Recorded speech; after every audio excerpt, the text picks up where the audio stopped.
Kylian Mbappe নয়, Real Madrid coach Arlo অ্যানচেলোত্তির সমস্ত ভাবনা জুড়ে এখন শুধুই চ্যাম্পিয়ন্স লিগ ফাইনাল। একজন চ্যাম্পিয়ন্স লিগের শিরোপা জয়ের পরই এমবাপ্পে ও অন্য কিছু নিয়ে ভাববেন এই বিশেষজ্ঞ ফুটবল কোচ। চ্যাম্পিয়ন্স লিগের ইতিহাসে সবচেয়ে সফল কোচ অ্যানচেলোত্তি।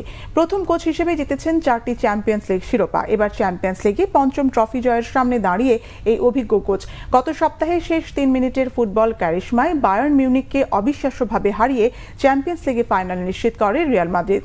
এর আগে লা লিগায় শিরোপাও নিশ্চিত করেছে লস ব্ল্যাঙ্কোসরা। এরপর গ্রানাডাকে 4-0 গোলে হারিয়ে দারুণ একটি জয় পেয়েছে রিয়াল। ফলে নিজের কোচিং নিয়ে দারুণ সময় কাটাচ্ছেন অ্যানচেলোত্তি।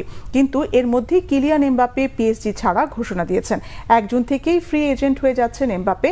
ফলে ট্রান্সফার ফির পেছনে মিলিয়নস অফ ডলার খরচ করা ছাড়াই এমবাপ্পেকে নেওয়ার সুযোগ আছে রিয়ালের।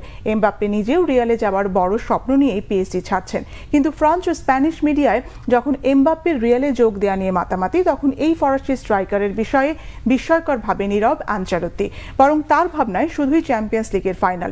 1 জুন লন্ডনের ওয়েম্বলি স্টেডিয়ামে বরুশিয়া ডর্টমুন্ডকে হারিয়ে 5ম ট্রফি জয়ের স্বপ্নে বিভোর 64 বছর বয়সী এই ইতালিয়ান কোচ মিডিয়ার মুখোমুখি হয়ে অ্যানচেলোত্তি বলেছেন, এই মুহূর্তে চ্যাম্পিয়ন্স লিগের ফাইনাল ছাড়া অন্য কোনো কিছু নিয়ে তিনি ভাবছেন না।